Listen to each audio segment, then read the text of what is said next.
La première édition de Africa BRICS Forum, un rendez-vous mondial qui réunira les entreprises africaines et les sociétés venant des pays membres.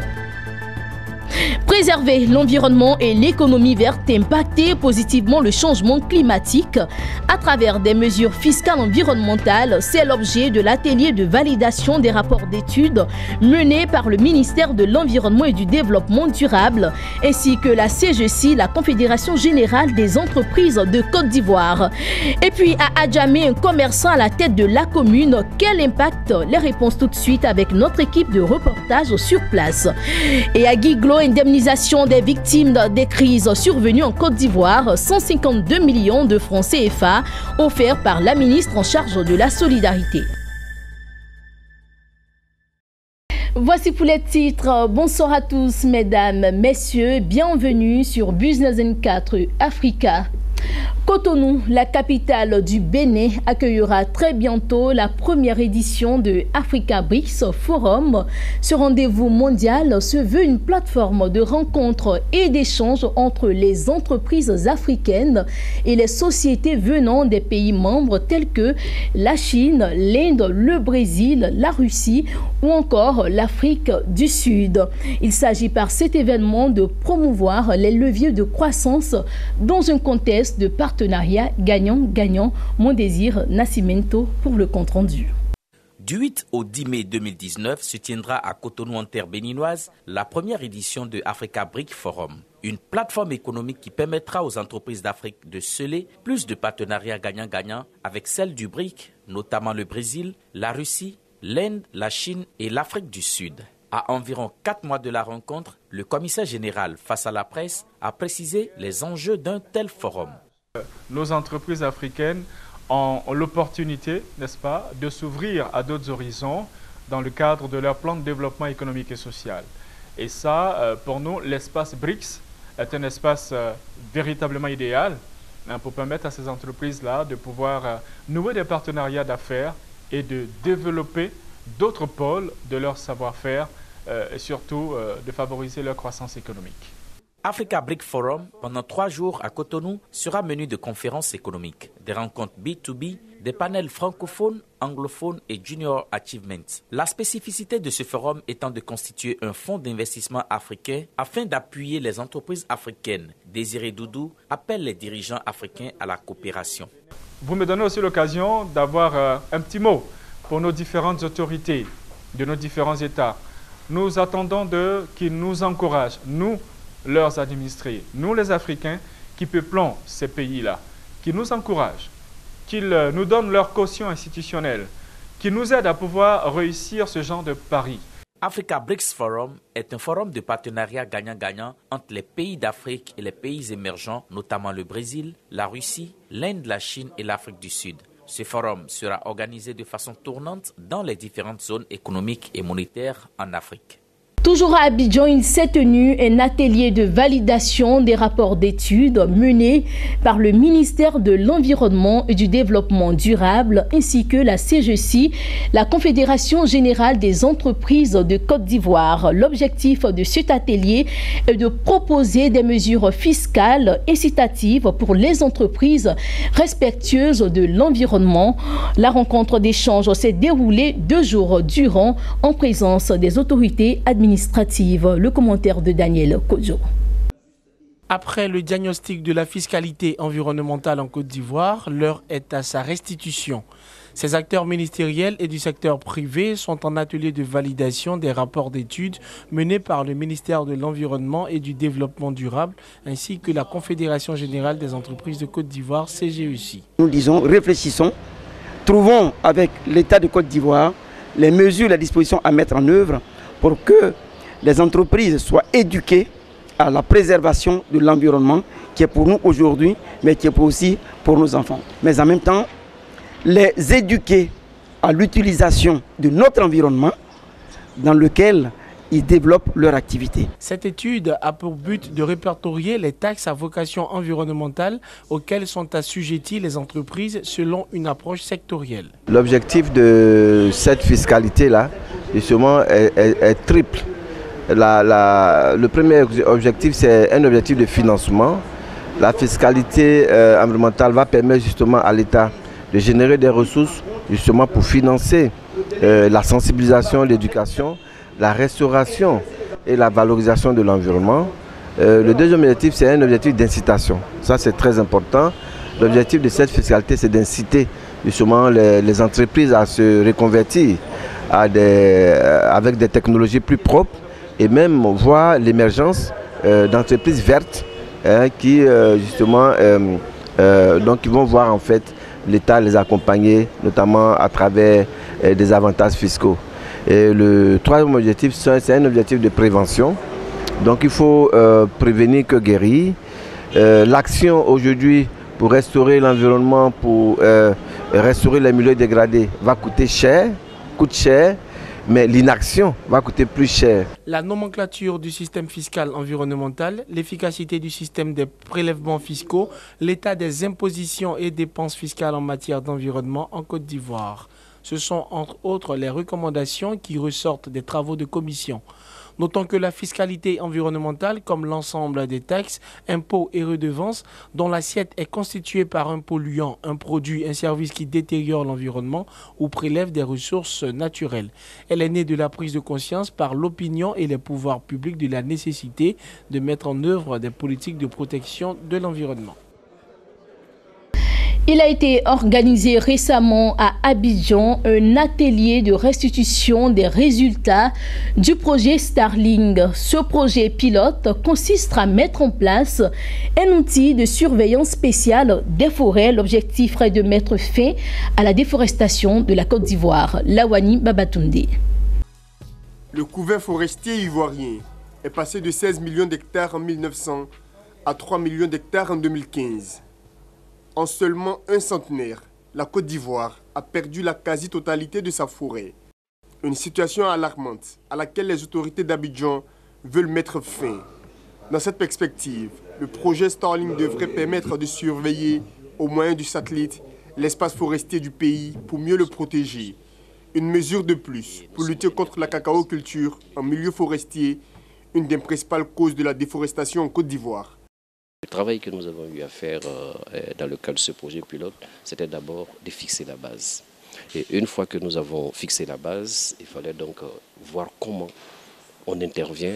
On met en place des indicateurs, ce que nous appelons des alertes, pour pouvoir attirer l'attention des uns et des autres à temps, suffisamment à temps, pour nous permettre d'intervenir. Je crois que ce sont ces résultats qu'on a partagés aujourd'hui avec l'ensemble des utilisateurs. Ce que nous attendons maintenant, ce sont les suggestions possibles par rapport à l'outil, comment l'améliorer pour répondre à l'attente de l'ensemble des utilisateurs. Et une fois que cela est terminé, notre objectif à très court terme, c'est de pouvoir étendre cette stratégie de surveillance aujourd'hui à l'ensemble des forêts classées. Le projet Starling est une initiative de la Société de développement des forêts, SODEFOR, une disposition en lien avec les orientations du système de surveillance des forêts dans le cadre du RED+, le programme de réduction des émissions de gaz à effet de serre issus de la déforestation et de la dégradation des forêts.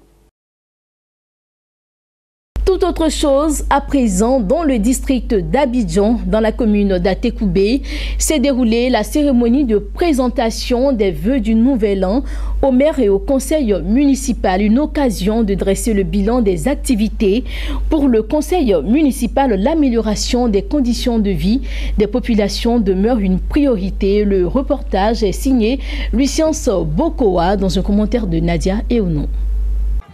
Les populations de la commune d'Atekoubé ont sacrifié à la tradition de la présentation des vœux au premier magistrat de la cité, le maire-ministre Daon-Paulin. Les corps constitués et les forces vives ont exprimé à l'envi leur reconnaissance pour le travail abattu en faveur de l'emploi jeune et de l'autonomisation des femmes. Ils ont dit leur souhait de voir le maire Daon-Paulin de poursuivre sur cette lancée. Nous souhaitons que le ministre, maire Daon-Paulin Claude, tellement qu'il aime sa population, il aime la jeunesse. Il aide aussi la jeunesse. Il donne aussi bourse étrangère à nos enfants pour qu'ils puissent aller étudier aussi à l'intérieur. Pour que demain, s'il n'est plus là, ces enfants qu'il a éduqués, qu'il a aimés, puissent aussi suivre ses traces. Et nous remercions M. le maire Daon-Paulin, M. le ministre des Sports, pour tout ce qu'il fait pour la communauté musulmane et pour toute la communauté d'Atekoubé et la communauté musulmane. Ici, je parle au nom de la communauté musulmane d'Atekoubé. Nous présentons nos vœux de santé, de paix et de prospérité à notre commune et à notre maire et son conseiller municipal. Et aussi présenter nos doléances de la jeunesse qui sont énormes. Bientôt, nous aurons la chance d'étaler nos doléances lors de notre discours. Nous demandons au premier magistrat vraiment d'apporter son appui à la jeunesse. C'est vrai qu'il en a fait, mais on en demande encore assez. Prenant la parole, le ministre des Sports et maire de la commune d'Atekoubé a dit sa détermination à tout mettre en œuvre pour le développement de la commune. Il s'est voulu rassurant quant aux doléances émises par les populations. Retenez tout simplement que cette année, nous allons faire plus que ce que nous avons fait par le passé.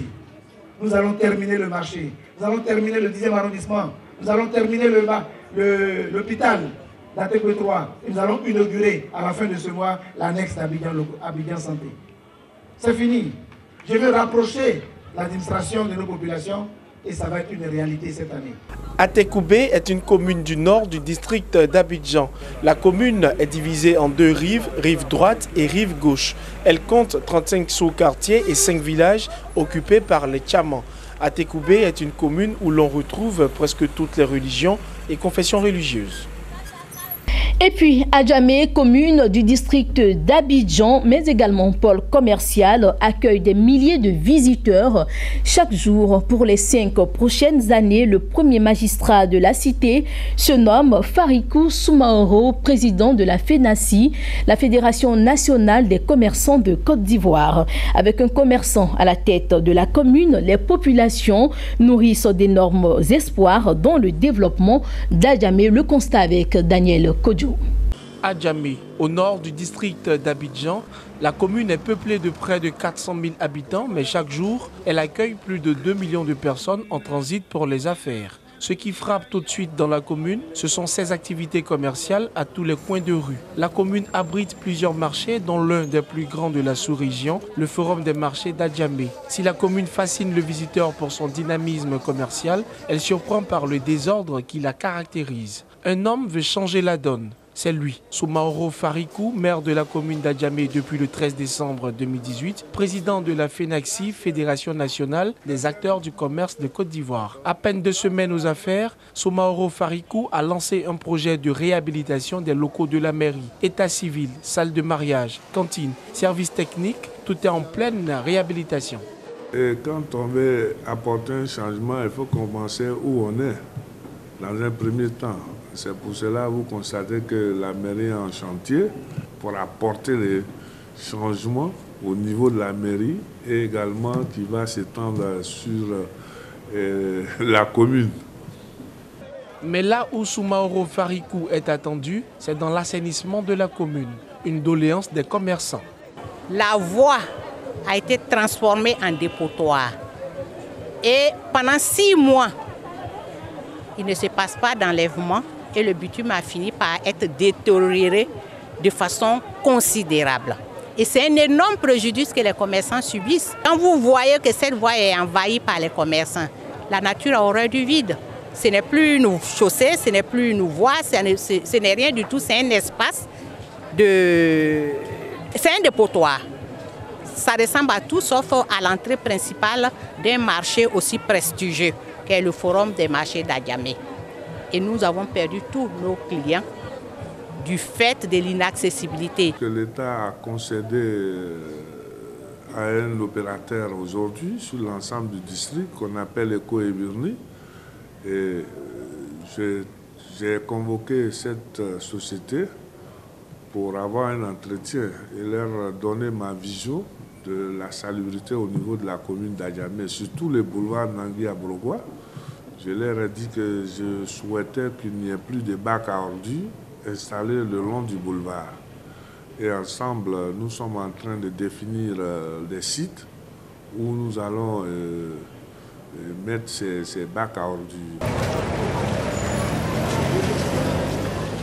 La sécurité routière et l'organisation des acteurs opérant dans la commune fait également partie des priorités du nouveau maire. Il faut le dire, quand on parle de transport, vous savez, vous êtes sans ignorer qu'il y a plusieurs syndicats de transport. Donc nous sommes en train de parler avec tous ces syndicats de transporteurs pour qu'ensemble nous regardons comment il faut gérer ce, excusez-moi du terme, ce désordre, parce qu'il faut le dire, il y a un désordre. La commune marchande d'Adjamé est également une cité résidentielle. Près de 400 000 personnes y vivent et elles attendent du maire plus de sécurité et d'action sociale au bénéfice des populations vulnérables. Les attentes des populations d'Adjamé et particulièrement celles des 220 logements, nous attendons beaucoup de Farik, des actions concrètes, des actions de développement, entre autres l'emploi jeune, l'assistance des personnes retraitées. Dans notre programme, nous avons pensé aux femmes, aux jeunes, aux personnes du 3e âge par rapport à des subventions, à des aides que nous allons leur apporter. Un commerçant, premier magistrat de la commune d'Adjamé. Les populations attendent de voir, même si elles sont nombreuses à faire confiance à Soumarou Farikou pour ses actions réalisées à la tête de la FENAXI, Fédération nationale des acteurs du commerce de Côte d'Ivoire. Dans l'ouest de la Côte d'Ivoire, à Guiglo, 185 victimes des crises survenues en Côte d'Ivoire viennent de recevoir un montant global de 152 millions de francs CFA et de bons de prise en charge des mains de Mariatou Koné, ministre en charge de la solidarité. La remise de ces chèques, qui a eu lieu dans la cour de la préfecture, s'inscrit dans le cadre de l'indemnisation des victimes. Théodore Kanga. Une nouvelle vague des victimes des crises survenues en Côte d'Ivoire a reçu ce jeudi 17 janvier à Guiglo dans l'ouest de la Côte d'Ivoire des chèques dans le cadre du processus d'indemnisation lancé par le gouvernement ivoirien. Ces victimes et parents de victimes venus des départements de Bleu-Lequin, Toulépleu, Taï et Guiglo ont reçu leurs chèques et bons de prise en charge des mains de la ministre en charge de la solidarité, Mariatou Koné. Elle a indiqué que ce processus d'indemnisation des victimes des différentes crises traduit la volonté du chef de l'État, Alassane Ouattara, de soulager et apporter la compassion aux victimes et parents de victimes des crises survenues en Côte d'Ivoire, mais aussi booster le processus de réconciliation.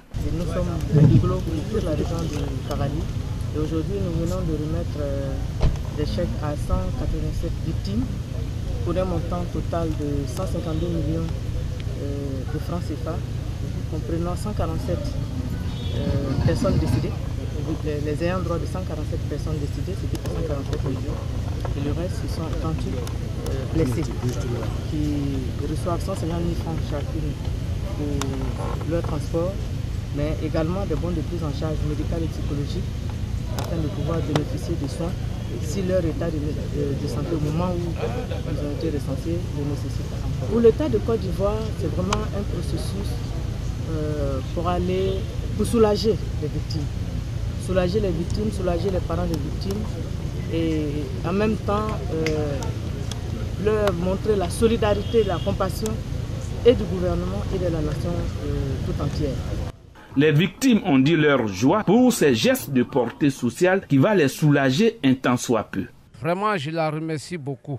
Je ne pense pas d'avoir tout ça là. Pendant le guet, tout ce qui m'est arrivé, vraiment, j'étais dans la maison.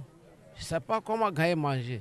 Si aujourd'hui, il a pensé par moi pour me donner cette don, je le remercie beaucoup. Je remercie aussi une fois de plus le gouvernement et je voulais aussi qu'on pense aussi à ceux qui n'ont pas encore été examinés. Mais je veux en un mot leur dire que chaque chose a un temps. Laissons le temps au temps. Donc vraiment, on ne dira pas, je sais que non, avec la foi que j'ai pour le gouvernement de Côte d'Ivoire, tout le monde sera indemnisé au même titre. Il faut noter que le processus de réparation des victimes a été lancé en août 2015 par le président Alassane Ouattara. Pour la phase pilote, 4500 personnes ont été enregistrées, dont 3500 ayant droit des personnes décédées et 1000 blessés. À Guiglo, c'est la 4e fois que les victimes des crises en Côte d'Ivoire reçoivent la compassion du gouvernement.